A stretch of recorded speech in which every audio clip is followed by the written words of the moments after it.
Hola hermenautas, un gusto saludarlos y bienvenidos a una nueva entrega de Astrología, Idealismo e Inteligencia Artificial. Hoy más del lado del idealismo que de la inteligencia artificial, y con respecto a eso hay dos cosas que quisiera comentar. La primera es que ya van 3 semanas que me concentro en el tema del idealismo, en avanzar con el tema del idealismo, y no he publicado videos sobre inteligencia artificial, sobre herramientas de inteligencia artificial y cómo utilizarlas dentro del contexto astrológico. Y en verdad hay mucho material sobre ese tema que me interesa compartir. Pero en este momento le estoy dando prioridad a estos videos sobre idealismo porque al fin y al cabo es el aspecto más sustancial de este hilo. A fin de cuentas, las herramientas van y vienen, van surgiendo cada vez herramientas nuevas, mientras que en el hilo de astrología e idealismo estamos tratando de reflexionar de una manera más consistente sobre la astrología. Igual, por supuesto, la inteligencia artificial nos sigue acompañando, sigue evolucionando y la seguimos utilizando. Por ejemplo, en esas traducciones que les estoy compartiendo, que son hechas utilizando herramientas de inteligencia artificial. Y precisamente esta semana les estoy compartiendo otra traducción. En este caso, se trata del capítulo 15 del libro La idea del mundo, también de Bernardo Castro. Y en la descripción encontrarán el correspondiente enlace para descargar esa nueva traducción. El contenido de ese capítulo me interesa particularmente y seguramente le dedicaremos un espacio, ya sea en el próximo video sobre idealismo y astrología o en el siguiente, pero en un futuro muy próximo vamos a abordar ese capítulo 15 de la idea del mundo del que les estoy dejando traducción. Entonces, si pueden ir leyéndolo, mejor. En cualquier caso, espero retomar pronto los videos sobre inteligencia artificial y si hay algo concreto con relación a este tema que les interesa que aborde, bueno, me lo pueden dejar como sugerencia en los comentarios. El otro punto que quería mencionar es que con este video estamos entrando propiamente en el territorio del idealismo analítico y de su relación con la astrología. Y por supuesto, en la medida de lo posible, trataré de proporcionarles una visión general del idealismo analítico. Pero quiero aclarar que nuestro objetivo no es hacer una revisión completa, detallada, rigurosa de esta propuesta, y que los aspectos que vamos a revisar y el orden en el que haremos esa revisión están al servicio de nuestro objetivo principal, que es la exploración del idealismo como posible piso ontológico para la astrología, y a partir de allí comenzar a recorrer el camino que se nos abre para entender su naturaleza y su funcionamiento. Por esa misma razón, a medida que avanzamos, iré estableciendo relaciones entre algunos elementos del idealismo analítico y el lenguaje astrológico que no están presentes dentro de la obra de Bernardo Castro. Castro no dice absolutamente nada con respecto a la astrología. Somos nosotros los que estamos recorriendo el camino de usar su sistema a la luz de nuestra experiencia y de nuestras inquietudes de naturaleza astrológica. Por otra parte, creo que Castro estaría de acuerdo en que su sistema no establece ninguna objeción a priori al funcionamiento, a la validez de la astrología, salvo en lo que respecta a la posibilidad de predecir a través de la astrología de manera continua, precisa, consistente, los eventos que van a ocurrir. Es decir, la idea de la astrología como bola de cristal que nos revela el futuro, eso sería inconsistente con el modelo del idealismo analítico de Bernardo Castro. Más adelante veremos por qué. Pero nosotros ya en videos anteriores hemos visto como esa pretensión de la astrología como herramienta para determinar de manera precisa y unívoca el destino de una persona es el resultado de esos remanentes del materialismo estoico que existen dentro de la tradición astrológica. Pero regresando a Castro y a su propuesta, efectivamente en lo que he leído de él no hay ninguna referencia significativa a temas de astrología. Pero por varias razones que iremos estudiando en futuros videos, creo que el sistema en sí mismo es receptivo al tipo de práctica que subyace en la astrología. De hecho, ese capítulo 15 del libro La idea del mundo, que como digo les estoy compartiendo la traducción, plantea la idea de una hermenéutica del mundo, una hermenéutica de la totalidad, que es básicamente la idea de que la realidad puede ser interpretada en términos de poseer un significado propio. Y eso abre las puertas a prácticas como la astrología. Pero en cualquier caso, vale la pena enfatizar, aclarar que cualquier puente entre la propuesta de Castro y la astrología es producto de esta exploración que estamos haciendo y no algo que le podamos atribuir al propio Castro. Por último, antes de comenzar, les pediría a quienes han seguido ya esta exposición en los videos anteriores, ya este es el video número 15 de esta serie, y le diría a quienes han seguido esta serie desde esos primeros videos que en este momento dejaran un me gusta. ¿Por qué se los digo? Porque con mucha frecuencia, a pesar de que les haya gustado el material, y la prueba de que les haya gustado es que regresen a ver el siguiente video, es totalmente factible que al final se nos pase, se nos olvide dejar ese me gusta. Y resulta que ese es uno de los factores que puede hacer que el video le llegue a más gente. Entonces, dejar un me gusta y también dejar comentarios en el video son cosas que ayudan a que estos materiales les lleguen a más personas. Y entonces, ahora sí, sin más nada que agregar, vamos con el video.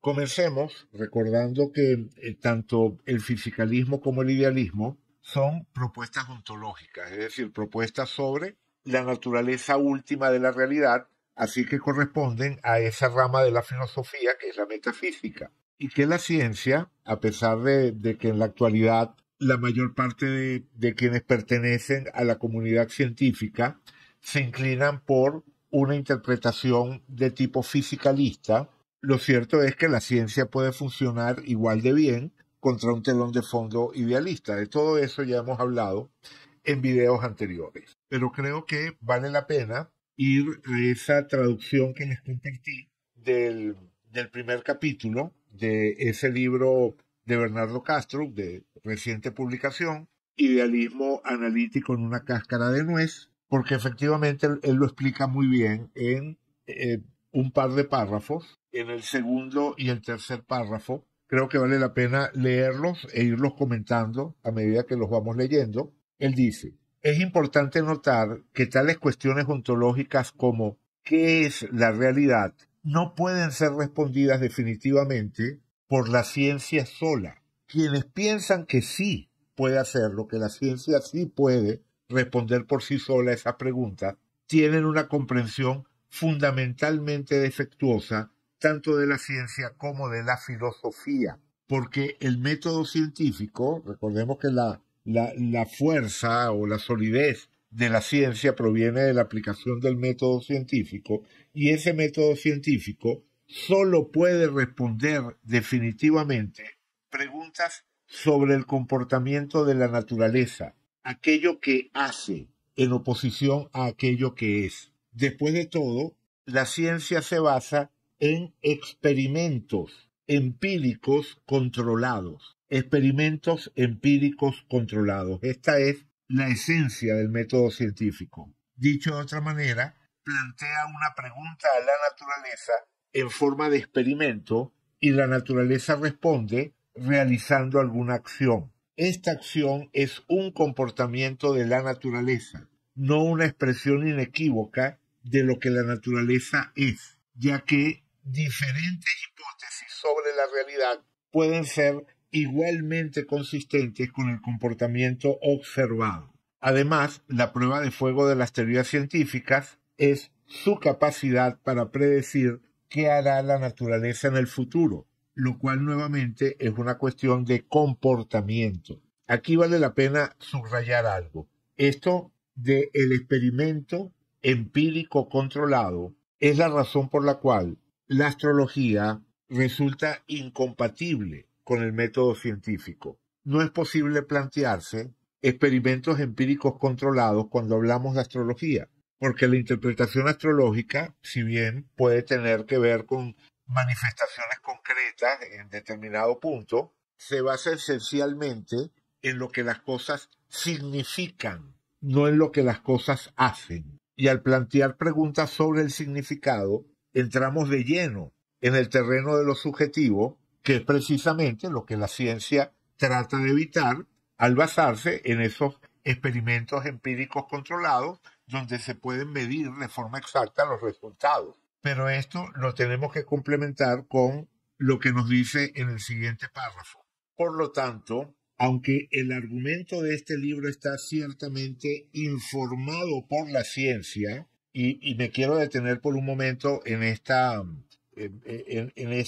expresión, informado por la ciencia, para cerrar la reflexión que estaba haciendo sobre la astrología, antes de que continuemos leyendo lo que Castro dice sobre el idealismo analítico, y es que aunque la astrología no puede ser reducida a la ciencia, no puede ser abordada utilizando el método científico, de eso hablamos largamente en otro video, lo cierto es que cualquier hipótesis que nosotros tengamos sobre la naturaleza o el funcionamiento de la astrología debería ser compatible con los hallazgos de la ciencia. Y por eso es tan importante este concepto de actuar reconociendo la validez de la ciencia dentro de su propio territorio, que por supuesto es diferente a creer que ese territorio abarca la totalidad de lo real. Y en cualquier reflexión que hagamos de aquí en adelante sobre la astrología, creo que deberíamos siempre tener en cuenta ese criterio,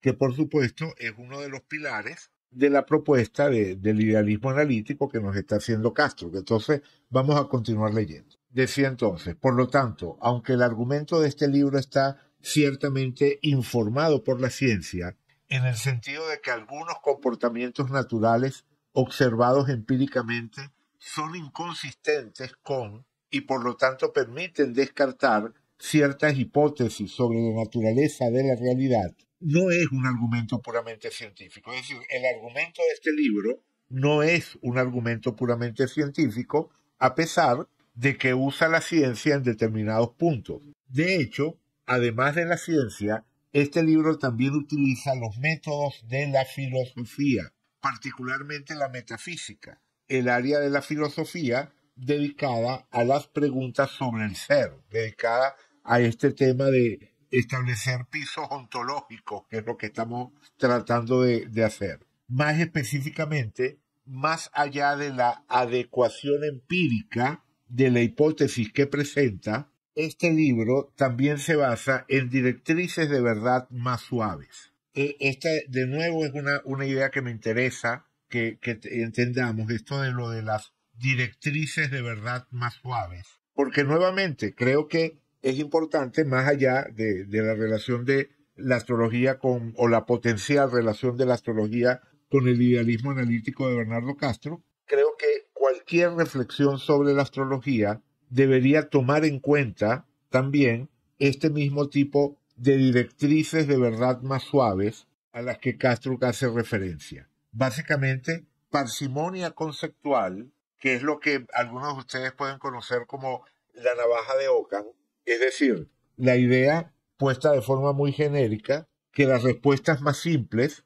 son preferibles a las respuestas más complejas. Es decir, que si yo tengo dos posibles respuestas para un problema, una muy complicada y una muy sencilla y directa, lo más probable es que la respuesta correcta sea la respuesta sencilla y directa. Fíjense que no es un criterio duro de verdad, ¿no? No es que siempre la navaja de Ockham o la parsimonia conceptual me va a llevar a la respuesta verdadera, pero como guía general funciona. Es decir, la mayor parte de las veces, ese criterio de parsimonia conceptual, de búsqueda de la respuesta más sencilla, me va a permitir avanzar y llegar a algo verdadero en situaciones en que la respuesta más compleja simplemente me lleva a perderme en un laberinto. En un video muy viejo, de hace ya unos 8 años, hacía referencia a este principio cuando trataba de desmontar el mito de una supuesta profecía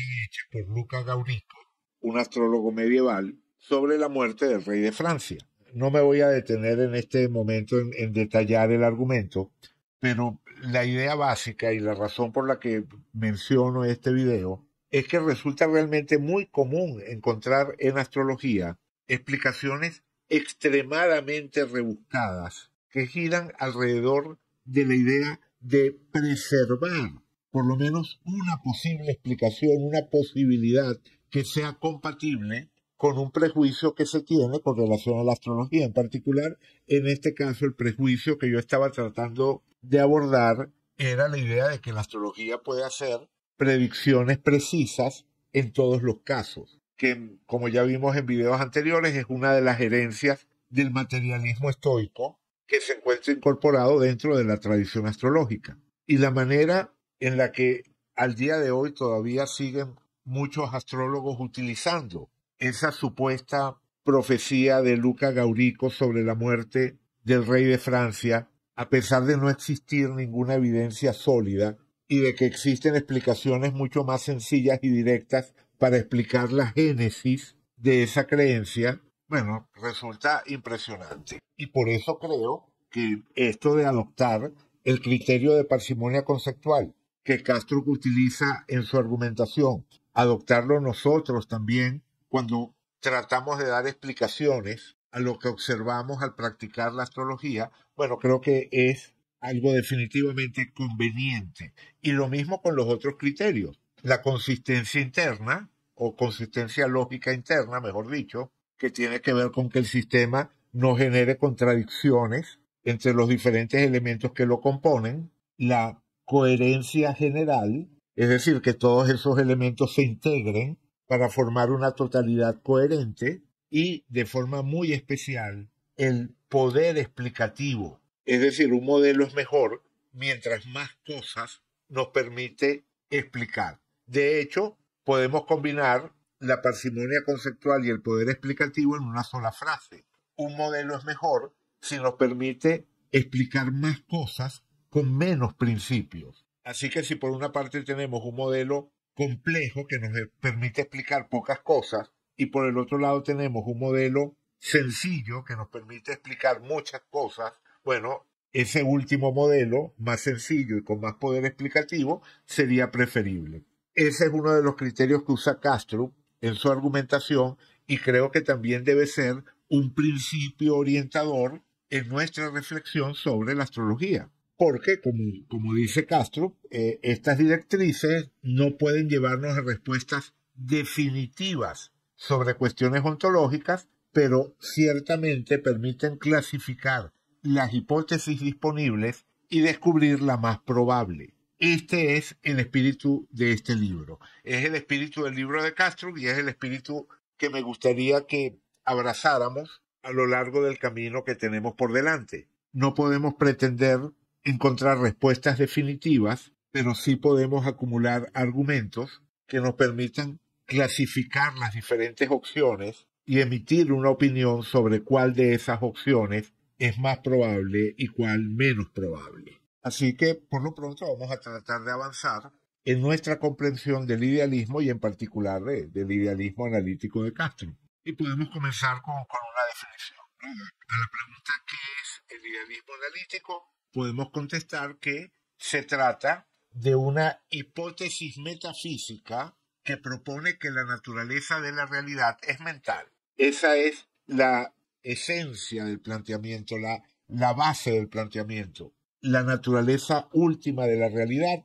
es de carácter mental. Eso no significa que estemos reduciendo la realidad a la actividad de nuestra propia mente individual, porque, como veremos, el idealismo analítico propone la existencia de un campo universal de actividad mental dentro del cual existimos. Es decir, el idealismo analítico afirma que existe un mundo externo independiente de nuestras mentes individuales, pero que este mundo está hecho de la misma esencia que nuestros pensamientos y emociones. En otras palabras, el mundo exterior es experiencial, aunque no necesariamente posea una cognición similar a la humana. Es decir, el mundo externo no es el producto de nuestra mente individual. Eso sería lo que se llama en filosofía solipsismo, que es creer que la única realidad es la realidad que experimentamos individualmente en primera persona. El idealismo analítico no es una forma de solipsismo. En el idealismo analítico existimos dentro del contexto de una realidad que va más allá de nuestra experiencia individual pero lo que afirma el idealismo analítico es que esa realidad externa es de la misma naturaleza que nuestra experiencia individual. Existe de forma objetiva, externa a nosotros, pero su naturaleza es similar a aquello que experimentamos desde un punto de vista subjetivo. La siguiente pregunta que podemos hacernos es ¿en qué se diferencia el idealismo analítico del fisicalismo, que es la hipótesis metafísica dominante, como ya habíamos dicho? Esa hipótesis que postula que la realidad se puede describir completamente mediante cantidades físicas y mediante las relaciones matemáticas que se dan entre esas cantidades, básicamente números y ecuaciones. Mientras que en el idealismo se sostiene, como habíamos dicho, que la realidad está hecha de cualidades, no de cantidades, es decir, de cualidades que podemos sentir, de experiencias que no pueden ser capturadas por completo a través de esos números y de esas ecuaciones.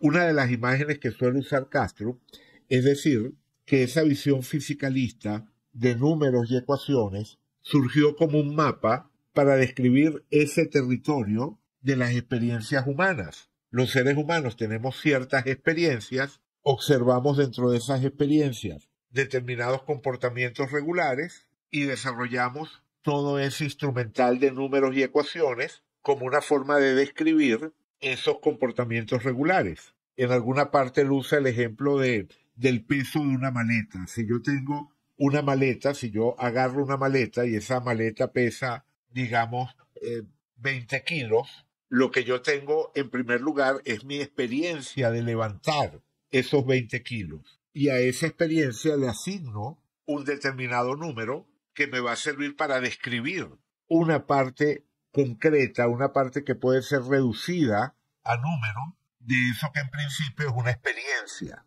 Pero dentro del fisicalismo se considera que lo real son esos 20 kilos, es decir, el número que está describiendo parte de la experiencia. Pero evidentemente la experiencia va más allá del número. El número es una simplificación, refleja un aspecto de la experiencia. Pero dentro del fisicalismo eso es lo real. Mientras que la experiencia subjetiva de levantar la maleta que pesa 20 kilos no posee una realidad propia. Y todo esto él lo expresa como esa metáfora de que el fisicalismo crea un mapa a partir de un determinado territorio y luego elimina ese territorio y sostiene que es posible y lógico derivar el territorio a partir del mapa, derivar la experiencia subjetiva a partir de las características objetivas. La siguiente pregunta sería, si el idealismo analítico es correcto, ¿cómo es posible que la ciencia, que está basada en un modelo físico del mundo,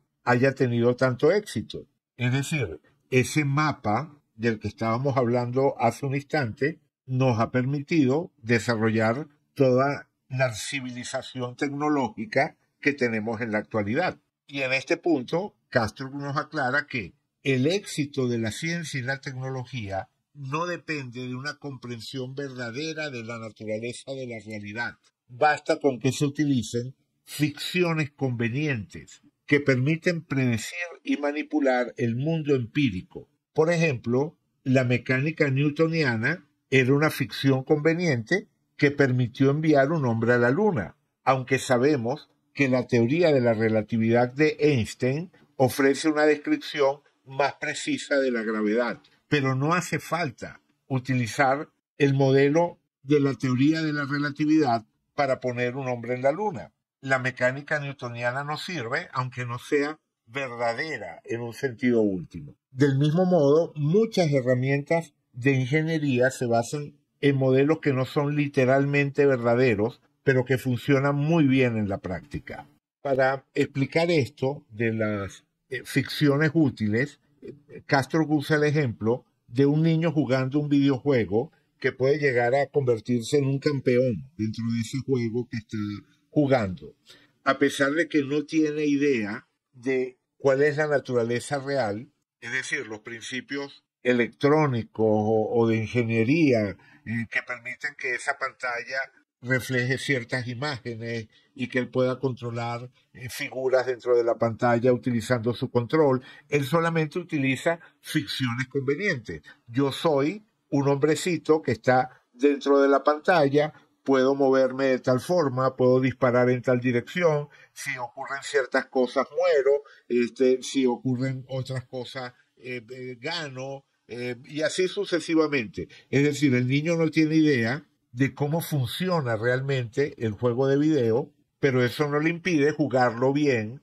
e incluso llegar a ser campeón, como digo, dentro de ese correspondiente videojuego. Digamos que en este caso, el comportamiento de las cosas en el videojuego es como el comportamiento de la realidad, mientras que la naturaleza real del videojuego sería lo que corresponde a esa pregunta sobre la naturaleza del ser, de la realidad última que hemos venido haciendo. La indagación ontológica busca dar respuestas a preguntas sobre qué es el videojuego en realidad, mientras que la ciencia desarrolla su destreza para jugar cada vez mejor el videojuego. Es decir, estamos volviendo nuevamente sobre la idea de que el éxito de la ciencia es independiente del piso ontológico que asume, porque el método de la ciencia se concentra en comprender el comportamiento de la realidad, no su naturaleza última. Podemos encontrar una línea de razonamiento similar en un libro de Edward Fesser llamado Metafísica Escolástica, una introducción contemporánea. No he leído este libro completo, ni mucho menos, pero a raíz de un video que vi en Adictos a la Filosofía, donde el anfitrión de ese canal, Enrique, mencionaba este libro, pude revisar la introducción del libro, en particular esta parte llamada Contra el cientificismo. Y allí Fesser usa la analogía del detector de metales. Un detector de metales puede funcionar muy bien para detectar metales, pero eso no tiene nada que ver con afirmar que toda la realidad esté hecha de metal. O en el ejemplo del videojuego que acabamos de ver, las ficciones útiles me permiten jugar bien el videojuego, pero no me permiten afirmar que esas ficciones útiles representan la naturaleza última de la realidad. Todos estos abordajes en los que buscamos entender la diferencia que hay entre los éxitos tecnológicos de la ciencia aplicada y el plano de las respuestas últimas sobre la realidad es lo que nos permite entender eso, nos permite entender que la ciencia puede tener éxito independientemente de cuál sea la naturaleza última de esa realidad. La siguiente pregunta sería, ¿por qué deberíamos considerar seriamente una hipótesis como el idealismo analítico que parece tan radical, que rompe de una forma tan directa con la visión predominante en la actualidad? Bueno, el fisicalismo, a pesar de su popularidad, enfrenta serios problemas, porque básicamente no puede explicar la conciencia fenomenológica, eso que hemos venido llamando la experiencia subjetiva. Eso es lo que se suele llamar el problema difícil de la conciencia o el problema duro de la conciencia, tal como lo definió un filósofo llamado David Chalmers, que básicamente llama la atención sobre el salto que existe entre cualquier descripción del funcionamiento cerebral y el hecho de que ese funcionamiento esté acompañado de experiencias subjetivas. Y dentro del idealismo analítico, ese problema duro de la conciencia desaparece, porque nos ofrece una explicación más parsimoniosa y también más coherente de la realidad, precisamente por el hecho de que incluye a la conciencia. Además, si partimos del hecho de que lo que conocemos del mundo, en primer lugar, son experiencias subjetivas, y decimos que la naturaleza última de la realidad es similar a la naturaleza de esas experiencias subjetivas, estamos partiendo de datos que conocemos. Pero cuando decimos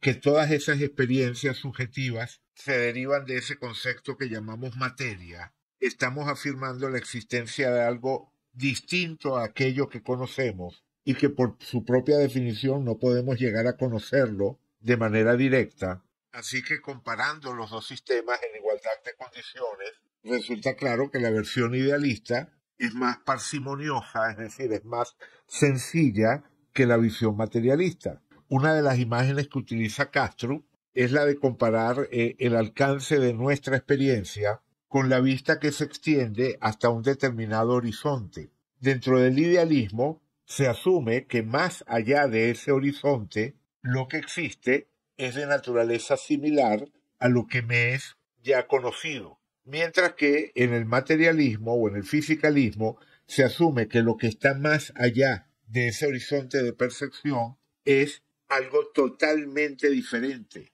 Ese mundo de lo que llamamos materia, que es de naturaleza distinta a las experiencias, una naturaleza que en principio nos es desconocida y que introduce un elemento de complejidad extra dentro del sistema. Dicho de otra forma, estamos frente a una situación en la que el idealismo analítico explica más usando menos. Eso que decíamos de combinar la parsimonia y el poder explicativo. El idealismo analítico es más parsimonioso y tiene un mayor poder explicativo. Y ya nada más eso es un motivo para tomarlo en serio. Y como un complemento a la pregunta anterior, nos podemos preguntar qué papel juega la historia en la popularidad del fisicalismo. Porque la aceptación del fisicalismo en la cultura occidental no se debe únicamente a su plausibilidad lógica o empírica. El auge del fisicalismo durante la Ilustración y la Revolución Industrial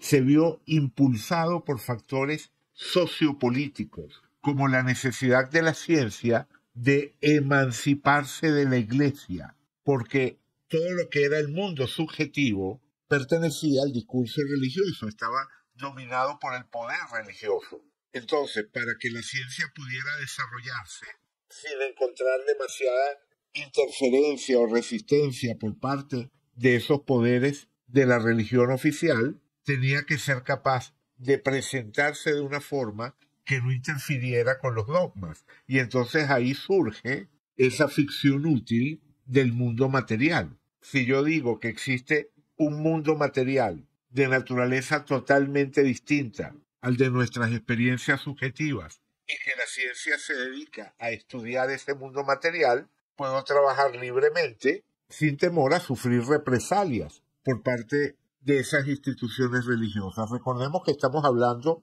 de un proyecto que nació en sociedades que estaban dominadas por esas instituciones religiosas, donde la Iglesia tenía un poder tremendo. Recordemos que el método científico se definió en el siglo XVII, hace unos 400 años, y para poder prosperar era importante establecer esa separación entre el mundo de la materia y el mundo subjetivo. El mundo de la materia pertenece a la ciencia, el mundo subjetivo pertenece a la religión. Y eso permitió que la ciencia evolucionara en esas primeras etapas sin entrar en conflicto directo, inmediato con la Iglesia. Ahora, a medida que va pasando el tiempo y entramos propiamente en la Ilustración, llegamos al punto en el que la burguesía emergente busca afianzar su dominio. Y entonces ya no se trata solamente de poder convivir con esos poderes oficiales de la Iglesia, sino de sustituirlos. Y entonces ahí es donde se da el siguiente paso.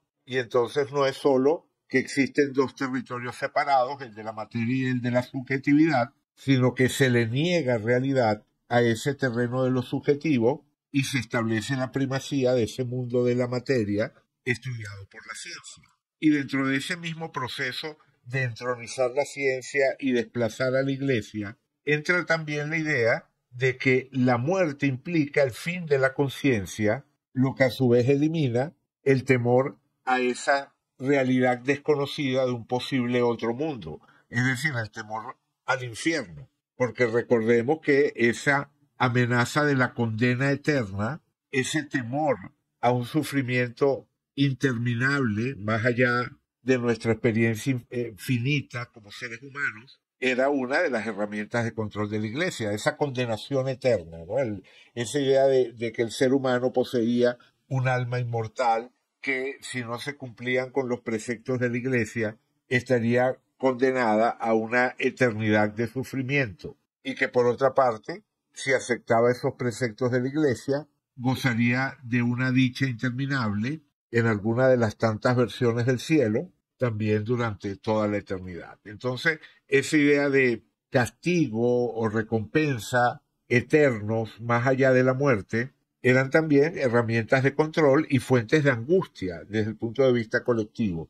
Y la ciencia, al establecer que todo es materia, ofrece una forma de escapar de esa angustia existencial colectiva, aunque, como ya vimos en el video anterior, abre las puertas a eso que llamamos la crisis del significado, la crisis del sentido. Ya no tememos a un castigo eterno, a un infierno tras nuestra muerte, pero desde el punto de vista materialista no podemos considerar que nuestras vidas tengan ningún significado desde un punto de vista trascendente. Entonces podemos darle contexto a esa hipótesis de trabajo fisicalista y entender cómo ganó popularidad, que no solamente está en juego el hecho de que sea una buena o una mala hipótesis, sino que fue una hipótesis útil desde un punto de vista histórico y sociopolítico. Nuestra siguiente pregunta sería, ¿qué evidencia hay que apoye el idealismo analítico? Y Castro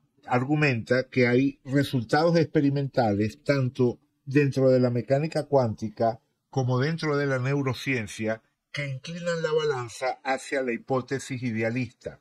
No voy a entrar en detalle, por lo menos en este video, en cuáles son exactamente esos resultados experimentales. De manera muy genérica, podemos decir que desde el punto de vista de la mecánica cuántica, tiene que ver con ese fenómeno llamado entrelazamiento cuántico. Y desde el punto de vista de la neurociencia, tiene que ver con las mediciones hechas de la actividad cerebral bajo el efecto de drogas de tipo alucinógeno como el LSD o la psilocibina, y en ambos casos, tanto en los resultados de la física cuántica como en esos resultados de la neurociencia, la interpretación más directa y natural de esos resultados se obtiene contra el telón de fondo idealista, mientras que para explicar esos mismos resultados con el telón de fondo materialista o fisicalista hay que recurrir a una serie de piruetas y contorsiones intelectuales. No significa que aquí tengamos una prueba última de la realidad del idealismo y de la falsedad del fisicalismo. Pero de nuevo, aplicando esos criterios de parsimonia, poder explicativo, coherencia general y consistencia lógica interna, diera la impresión de que al examinar esos resultados de la física cuántica y de la neurociencia, la balanza se inclina hacia el idealismo. Y aquí es importante que recordemos que Bernardo Castro proviene de ese campo de la ciencia, que su primer doctorado fue en computación y que trabajó en centros de investigación científica de primera línea, como el acelerador de partículas del CERN, y que formó parte del equipo original que diseñó los experimentos que eventualmente llegarían años más tarde a servir para probar la existencia del bosón de Higgs. Es decir, estamos hablando de física cuántica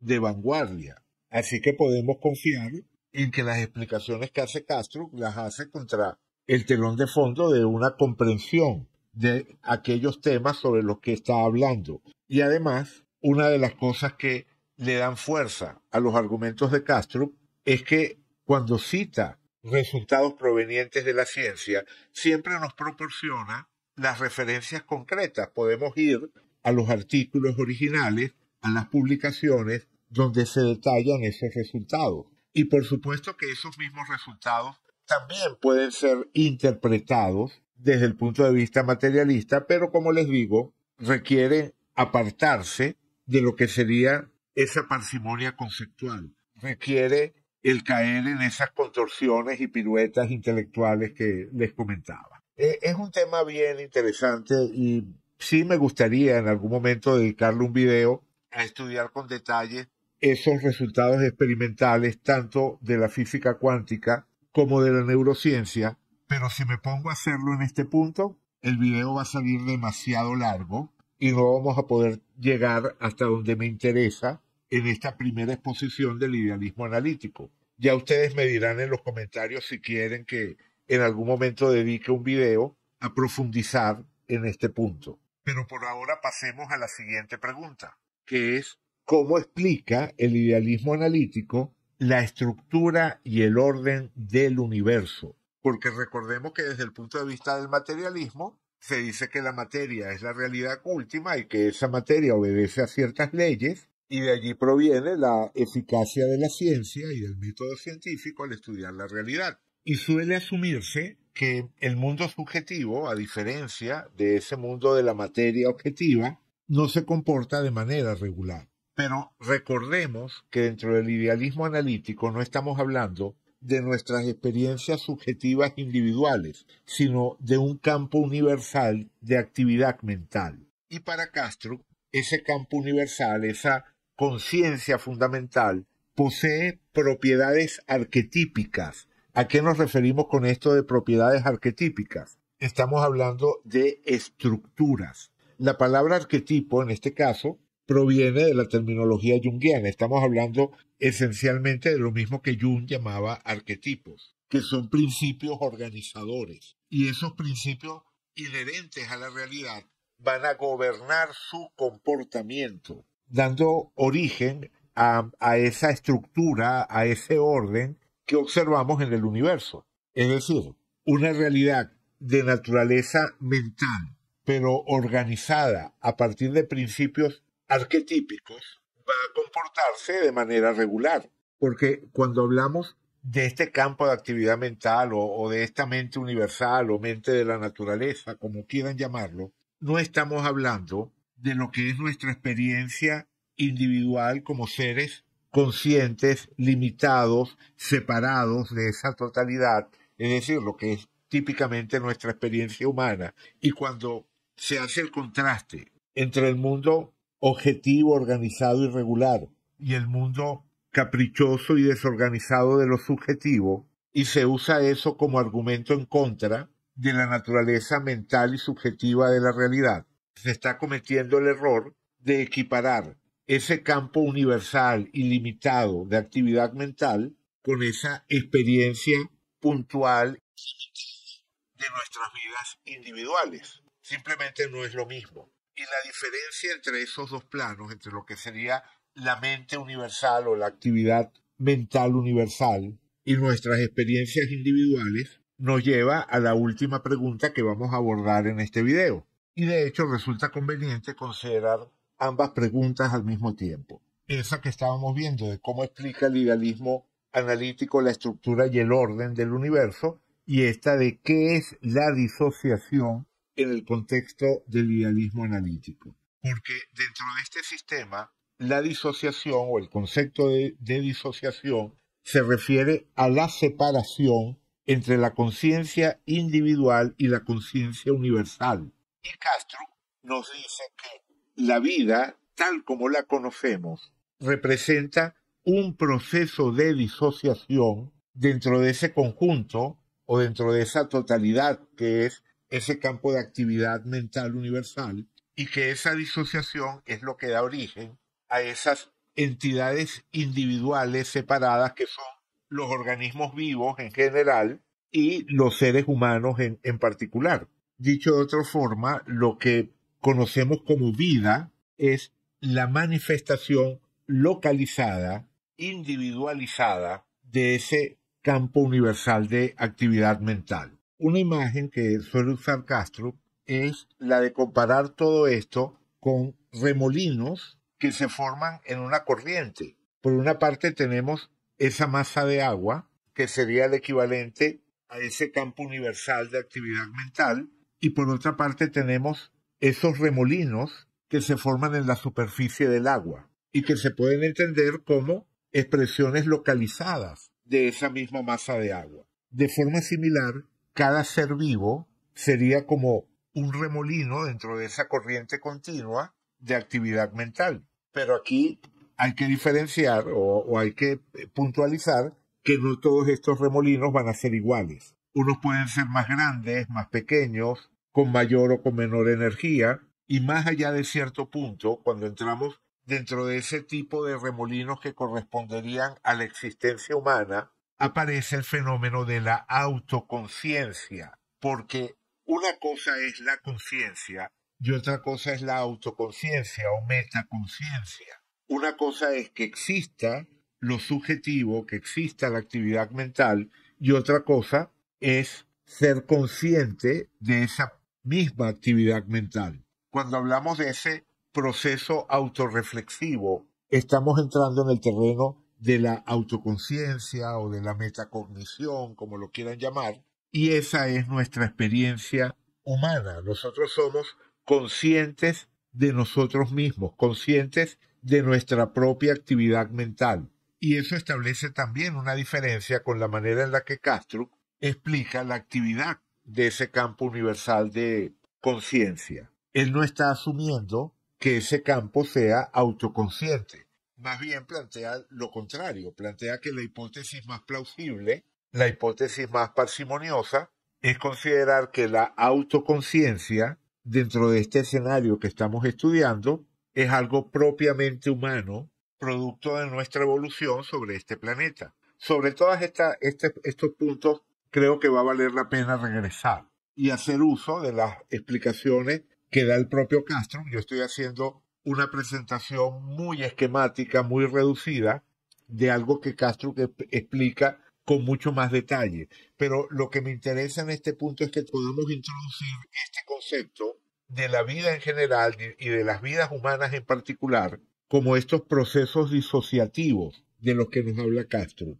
estos remolinos dentro del mar de actividad mental que sería la realidad última. Porque aquí es donde podemos comenzar a establecer un puente con la astrología. Es decir, podemos comenzar a pensar que si cada uno de nosotros representa una expresión localizada de esa actividad mental universal, la carta natal nos puede estar dando información sobre la forma particular en la que ese proceso de localización se da en cada uno de nosotros. Es decir, información sobre nuestro particular remolino, usando esta metáfora del remolino, que se entiende que es una metáfora, ¿no? No estamos diciendo que literalmente cada uno de nosotros sea un remolino, sino se entiende, es una analogía. Como el remolino es a la masa de agua, nuestras vidas individuales son al campo de conciencia universal. Y la carta natal nos estaría hablando de cómo se da esa diferenciación, esa disociación, esa localización de la actividad mental universal bajo la forma de nuestras vidas individuales. Aquí creo que sí vale la pena agregar que esto de la disociación, Castro lo argumenta muy bien, al menos desde el punto de vista de una posibilidad, utilizando los resultados de la investigación científica sobre eso que se llama el trastorno de disociación de la identidad o personalidad múltiple, como también se le llamaba anteriormente. Resulta que ese fenómeno en el cual una persona tiene diferentes personalidades y que durante mucho tiempo se consideró que tal vez no era real, que era alguna forma de fingimiento por parte de los pacientes, resulta que ya está establecido que sí, que es un fenómeno real, porque se ha podido medir a través de todas estas técnicas de tomografía, de imágenes que nos muestran la actividad cerebral, se han podido medir y se han podido comprobar las diferencias en la actividad cerebral de los pacientes con trastorno de identidad cuando cada uno de las diferentes personalidades o los diferentes alters, a esas distintas personalidades se les suele llamar alters. Entonces, cuando cada uno de los diferentes alters toma el control o pasa al primer plano dentro de la experiencia del paciente, bueno, se reflejan consistentemente cambios en la actividad cerebral. Y el caso más dramático, que como digo está bien documentado, se trata de una persona, de una mujer que tenía uno de estos alters que era ciego, es decir, ella veía perfectamente, pero ese alter en particular era ciego. Y cuando ese alter ciego tomaba el control, dejaba de haber actividad en las zonas del cerebro que tienen que ver con la visión. Es decir, en ese momento, cuando el alter ciego tomaba el control, esa persona literalmente dejaba de ver. Se apagaban las zonas del cerebro que tienen que ver con procesar información visual. Entonces, por una parte queda claro que no se trata de nada fingido, ese tipo de respuestas no pueden fingirse, sabemos que es un fenómeno real, y al saber que es un fenómeno real, aunque no sepamos exactamente cómo funciona, cómo ocurre, podemos usarlo como una imagen totalmente válida para describir procesos en general dentro de esa mente universal de la que estamos hablando. Es decir, de la misma forma que la mente del paciente con este trastorno da origen a estas distintas localizaciones de su actividad mental, que son las diferentes personalidades o los diferentes alters, nos encontramos con un fenómeno similar en la escala universal. Por supuesto, eso no significa para nada que estemos diciendo que la mente universal está enferma o sufre de un trastorno de tipo psicológico. Eso sería una extrapolación burda. Lo que estamos tomando es que ese tipo de fenómenos existen dentro del contexto de las mentes humanas, que son las que podemos estudiar.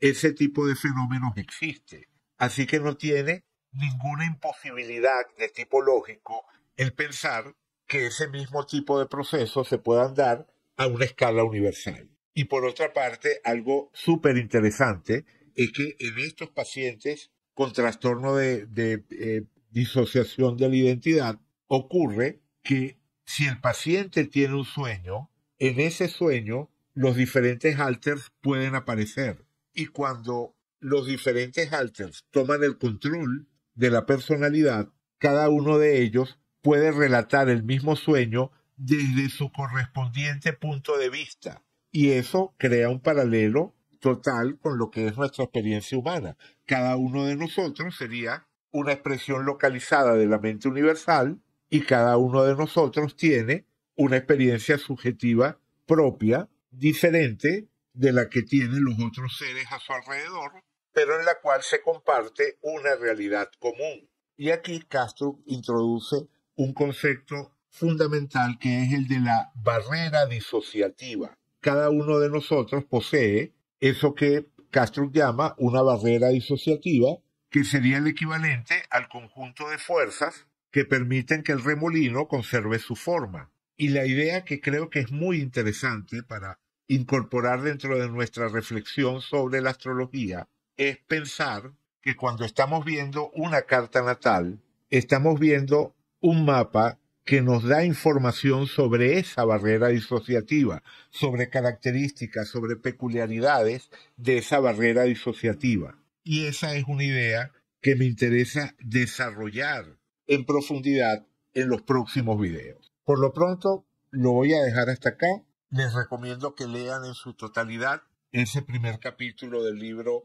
Idealismo Analítico en una cáscara de nuez, que me dejen en los comentarios sus dudas, sus preguntas, para ver qué cosas necesitamos aclarar con respecto a la propuesta de Castro, y una vez que tengamos una idea más o menos consistente de esa propuesta, entonces empezar a avanzar en esta dirección. ¿Qué consecuencias tiene pensar en la carta natal como una expresión de eso que Castro llama la barrera disociativa? Y por supuesto tomando en cuenta su relación con esa realidad externa de naturaleza mental que está organizada a través de arquetipos que funcionan también hacia el interior de esa barrera disociativa. Entonces, como digo, lo dejamos hasta acá. Muchas gracias a quienes llegaron hasta el final de este video. Si les gustó el material, les agradezco que dejen un me gusta. Si no se han suscrito al canal, les pediría que se suscriban. Y el próximo lunes continuamos con este recorrido. Muchas gracias